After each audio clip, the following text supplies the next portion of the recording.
اللہ پاک ارشاد فرماتا ہے قد افلح من تزکا، یقینی طور پر کامیاب ہوا وہ شخص جس نے اپنے باطن کو صاف کیا، جس نے اپنے من کو صاف کیا، جس نے تزکیہ حاصل کیا، جس نے خوف خدا حاصل کیا، یقینی طور پر وہ شخص اللہ کی بارگاہ میں کامیاب و کامران ہے۔ عزیزان گرامی اوقات، یہ علماء کرام کی مجلس ہے، یہ جانتے ہیں لفظ فلاح کامیابی کے لیے قرآن کریم کے اندر استعمال ہوا ہے۔ اس کے علاوہ بہت سارے الفاظ ہیں جو کامیابی کے لیے فوز سمیت استعمال ہوتے ہیں، لیکن فائنل کامیابی کے لیے اگر کوئی لفظ اللہ پاک نے قرآن کریم کے اندر استعمال فرمایا ہے تو وہ لفظ فلاح ہے، اور ارشاد فرمایا کامیاب ہے فائنل طور پر وہ شخص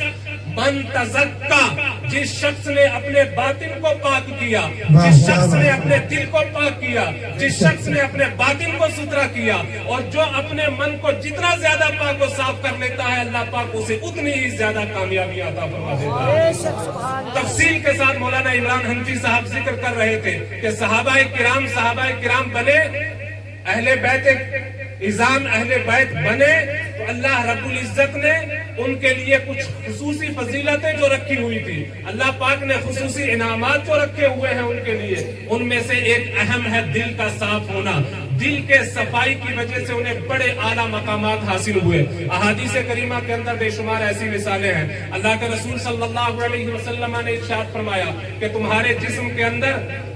ایک ایسا جز ہے اذا صلحت صلحت الکل واذا فسدت فسدت الکل، اگر وہ صحیح ہو جاتا ہے تو پورا وجود، پورا ڈھانچہ صحیح ہے، اور اگر یہ فساد ہو جاتا ہے، یہ فسادی ہو جاتا ہے، یہ من خراب ہو جاتا ہے تو فسدت الکل، یہ پورا وجود خراب ہے۔ عبادتیں میں اور آپ کرتے ہیں، یقیناً جو عبادتیں فرض ہیں ان کی فرضیت کے اعتبار سے ان کی بڑی برکتیں ہیں، جو واجب ہیں وجوب کے اعتبار سے بڑی برکتیں ہیں، لیکن ساری عبادتیں کامیابی تک آپ کو پہنچا دے یہ فائنل نہیں ہے۔ ممکن ہے آپ کی عبادت مکمل خلوص کے ساتھ، مکمل للہیت کے ساتھ، مکمل پاکیزگی کے ساتھ، عبادت کے جتنے لوازمات ہیں ان کے ساتھ اگر عبادت کی جائے تو بسا اوقات وہ انسان کو اللہ کی بارگاہ میں مقبول کروا دیتی ہے، لیکن ذرا سا اس میں فرق آ جائے، دکھاوا آ جائے، ریاکاری آ جائے، دوسرا کوئی معاملہ آ جائے تو ہوتا یہ ہے کہ وہ عبادت بھی ضائع ہو جاتی ہے۔ لیکن اللہ رب العزت نے فائنل کامیابی کا ہمیں راستہ بتا دیا۔ اگر تم یہ چاہتے ہو کہ اللہ کی بارگاہ میں فائنل کامیاب ہو جاؤ تو فائنل کامیابی کا راستہ یہ ہے کہ اپنے من کو صاف کر لو، اپنے باطن کو صاف کر لو۔ جب یہ من اور باطن صاف ہو جائے گا پھر اگر تم نمازیں پڑھتے ہو تو نمازوں کا نور بھی یہاں حاصل ہو جائے گا، اگر تلاوتیں کرتے ہو تو قرآن مقدس کی تلاوت کا نور اور سرور بھی میسر ہو جائے گا۔ لیکن اگر یہ باطن پاک نہیں ہے، من پاک نہیں ہے، بسا اوقات یہ عبادتیں آپ کے لیے مفید نہیں ہو سکتی، اس لیے کہ جب یہ برتن صاف نہیں ہے جہاں اللہ کا نور داخل ہونا ہے تو پھر آپ کی عبادتیں فارملٹیز ہو سکتی ہیں، آپ کی عبادتیں آپ کو عبادتوں کی مکمل لذتیں نہیں عطا کر سکتی۔ اس لیے مجھے اور آپ کو سب سے اہم حکم یہ ہے اگر واقعی ہم اللہ کی بارگاہ میں کامیابی چاہتے ہیں تو ہمیں اپنے من کو صاف کرنا ہوگا۔ آج کی اس مجلس خیر کو ایک عنوان دیا گیا ہے اتحاد امت۔ اتحاد امت ایک بہت بڑا فلسفہ ہے،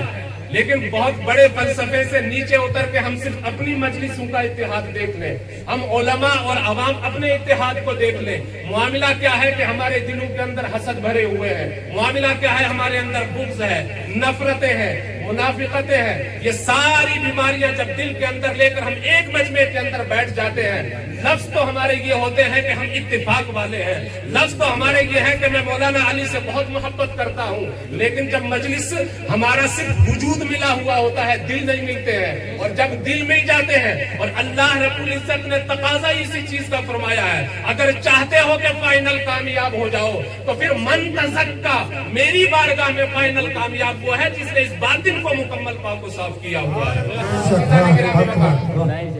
حدیث پاک کے اندر اللہ کے رسول صلی اللہ تعالی علیہ وسلم نے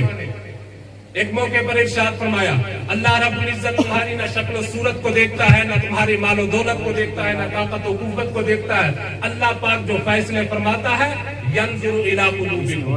وہ تمہارے دلوں کی طرف نظر فرماتا ہے. تمہارے دل جتنے پاکیزہ ہوں گے، تمہارے دل جتنے نفرتوں سے، بغض سے، حسد سے، ان بیماریوں سے خالی ہوں گے، اتنا ہی زیادہ اللہ رب العزت تمہارے لیے خیر کے فیصلے فرمائے گا. اپنے لیے اگر زیادہ خیر حاصل کرنی ہے تو پھر اللہ کی بارگاہ میں اپنے اس دل کو اتنا پاک و صاف بنا کے پیش کرنا ہے کہ اللہ کی بارگاہ میں آپ چھوٹی سی چھوٹی نیکی بھی کریں، اس کا نور بھی ضائع نہ ہو جائے، اس کی برکتیں بھی ضائع نہ ہو جائیں، وہ بھی ہمارے دل کے اندر حاصل ہو جائے. یقیناً ہم کامیاب ہو جائیں گے. اور ایسی کامیابی جس کا وعدہ رب فرما رہا ہے کہ اگر تم فائنل کامیابی چاہتے ہو، قد افلح، فرمایا کہ فائنل کامیاب ہے ہی وہ انسان من تزکا، جس نے اپنے دل کو پاک و صاف کیا، جس نے باطن کو پاک و صاف کیا. اب جب کوئی شخص متقی بنتا ہے، تزکیہ حاصل کرتا ہے، یہ سارے الفاظ مفہوم کے اعتبار سے ایک ہی ہے، من کو صاف کرنا، تزکیہ،